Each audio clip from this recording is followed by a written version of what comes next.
പാക് അധീന കശ്മീരിലെ ജനങ്ങൾ പാകിസ്ഥാന് ശത്രുക്കളെന്ന് പാക് പ്രതിരോധ മന്ത്രി ഖ്വാജ ആസിഫ്. POJKയിൽ പ്രതിഷേധിക്കുന്നവരെ ഭാരതീയരെ പോലെ ശത്രുക്കളായി കണക്കാക്കുകയും കൊന്നൊടുക്കുകയും വേണം. പാക് അധീന കശ്മീരിലെ കൂട്ടക്കുരുതിയെ ന്യായീകരിച്ചാണ് പ്രാദേശിക ടെലിവിഷൻ ചാനലിന് നൽകിയ അഭിമുഖത്തിലെ ഖ്വാജ ആസിഫിന്റെ പരാമർശം. ആദ്യം ഖ്വാജയുടെ നിർണായകമായ പരാമർശത്തിലേക്ക്, വിവാദമായ പരാമർശത്തിലേക്ക്, ഒപ്പം തന്നെ അതിനുശേഷം ഇന്റർനാഷണൽ ഡെസ്കിൽ നിന്ന് ആശ്വതിക്കുക വാദങ്ങൾ ചെയ്യും. मैं फिर दोबारा कहूँगा कि मैं इनको हिंदुस्तान के साथ जो है ना इन लोगों को ब्रैकेट करता हूँ, उसी जुमरे में इस्तेमाल को शुमार करता हूँ जिसमें हम हिंदुस्तान को दुश्मनों की सफ में देखते हैं. ये लोग भी पाकिस्तान दुश्मन हैं. യെസ്, വിവരങ്ങളുമായി അശ്വതി കെ വാദക്കൽ ചേരുകയാണ്. അശ്വതി, അതായത് പാക് അധീന ജമ്മു കശ്മീരിലെ ജനങ്ങൾ പ്രതിഷേധിച്ചപ്പോൾ അവർക്ക് നേരെ നിറയൊഴിക്കുകയായിരുന്നു പാകിസ്ഥാൻ ചെയ്തത്. ഇപ്പോൾ ആ കൂട്ടക്കുരുതിയെ ന്യായീകരിക്കുകയാണ്. പ്രത്യേകിച്ച് അവർ ഭാരതീയരെ പോലെയാണ് എന്ന് പറഞ്ഞുകൊണ്ട് എത്രത്തോളം ഗുരുതരമായ പരാമർശം, അശ്വതി പറയൂ. രാഖി സൂചിപ്പിച്ചതുപോലെ തന്നെയാണ് ഏറ്റവും ഞെട്ടിക്കുന്ന വിവരം ഈ പാക് അധിനിവേശ കശ്മീരിൽ നടക്കുന്നത്. ഈ അധിനിവേശം മാത്രമല്ല, മറിച്ച് ഒരു കൂട്ട വംശഹത്യയാണെന്നുള്ളൊരു കാര്യം കൂടി ആദ്യമേ പറഞ്ഞുകൊള്ളട്ടെ. ഏറ്റവും പ്രധാനപ്പെട്ട വിവരമെന്ന് പറയുന്നത് ഇപ്പോൾ പാകിസ്ഥാൻ പ്രതിരോധ മന്ത്രിയാണ് കഴിഞ്ഞ ദിവസം ഈ പാക് അധിനിവേശ കശ്മീരിൽ നടന്ന ഈ കൂട്ട നരനായാട്ടിനെ ന്യായീകരിച്ചുകൊണ്ട് രംഗപ്രവേശം ചെയ്തിരിക്കുന്നത്. ഈ ഖ്വാജ ആസിഫ് എന്ന് പറയുന്നത് ഇതിനു മുൻപും സമാനമായ രീതിയിൽ പരാമർശങ്ങൾ നടത്തിയിരുന്നു. എന്നാലും ഇപ്പോൾ അദ്ദേഹം പറയുന്നത് ഈ പാക് അധിനിവേശ കശ്മീരിൽ ആര് പ്രതിഷേധിച്ചാലും അവരെ ഭാരതീയരായി കണക്കാക്കും.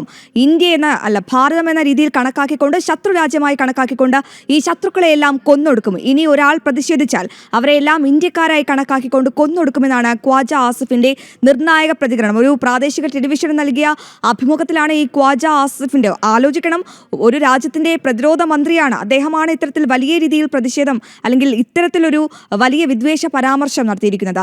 മാത്രമല്ല ഈ പ്രതിഷേധക്കാരുമായി താൻ ഒരു ചർച്ചയ്ക്കും തയ്യാറല്ല എന്നും പറയുന്നുണ്ട്. പാകിസ്ഥാൻ പോലീസിന് കൃത്യമായ നിർദ്ദേശം ഇദ്ദേഹം നൽകിയിട്ടുണ്ട്. ഇനി പ്രതിഷേധിച്ചാൽ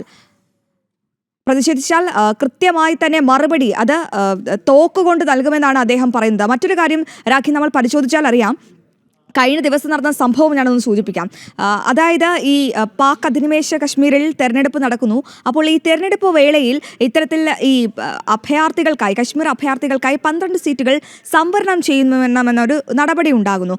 അത് റദ്ദ് ചെയ്യണമെന്ന് ആവശ്യപ്പെട്ട 5000-ലധികം പേർ വളരെ സമാധാനപരമായാണ് ഈ സമരം അല്ലെങ്കിൽ ഈ പ്രതിഷേധം സംഘടിപ്പിച്ചത്. എന്നാൽ യാതൊരു പ്രകോപനവും കൂടാതെ ഈ പാകിസ്ഥാൻ പോലീസ് ഈ സർക്കാരിൻ്റെ ഈ ഒരു ഉത്തരവ് പരിഗണിച്ചുകൊണ്ട് ഈ ഇത്രയും പേർക്കെതിരെ വെടിവെക്കുകയായിരുന്നു. 50ഓളം പേർക്കാണ് പരിക്കേറ്റത്, 20ഓളം പേർ കൊല്ലപ്പെട്ടിട്ടുണ്ട്.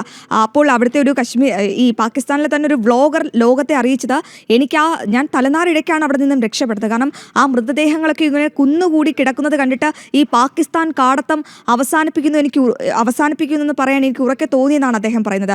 ഇനി നമുക്ക് ഈ ഖ്വാജ ആസിഫിന്റെ ഇതിനു മുൻപും ഭാരതത്തിനെതിരെ നിരന്തരം ഈ അണുബോംബ് ഭീഷണി ഉയർത്തുക, ഒപ്പം അത്തരത്തിലുള്ള നിരവധി പരാമർശങ്ങൾ, ഓപ്പറേഷൻ സിന്ദൂർ അടക്കം നടന്ന ഘട്ടങ്ങളിൽ ഭാരതത്തിനെതിരെ അതിരൂക്ഷമായ രീതിയിലാണ് ഇത്തരത്തിൽ ഭീകര പരാമർശങ്ങൾ നടത്തിയിട്ടുണ്ട്. ഒപ്പം പാകിസ്ഥാനിൽ ഭീകരവാദികൾ ഇനിയും വളരുമെന്നും അദ്ദേഹം പറയുന്നുണ്ട്. കാരണം ഭീകരവാദികൾ തങ്ങളുടെ രാജ്യത്തിന് ആവശ്യമാണ്, എന്നാൽ മാത്രമേ പാകിസ്ഥാന് സുരക്ഷയുള്ളൂ എന്നാണ് പറയുന്നത്. ഇനി നമുക്ക് അറിയാം, ഈ പാക് അധിനിവേശ കശ്മീരിൽ അവിടെയുള്ള ജനത അനുഭവിക്കുന്നത് വലിയ കഷ്ടമാണ്. കാരണം ഇത്തരത്തിൽ വലിയ രീതിയിൽ മനുഷ്യത്വരഹിതമായ നടപടികൾ കൂടി അവിടുത്തെ സർക്കാർ സ്വീകരിക്കുന്നുണ്ട്.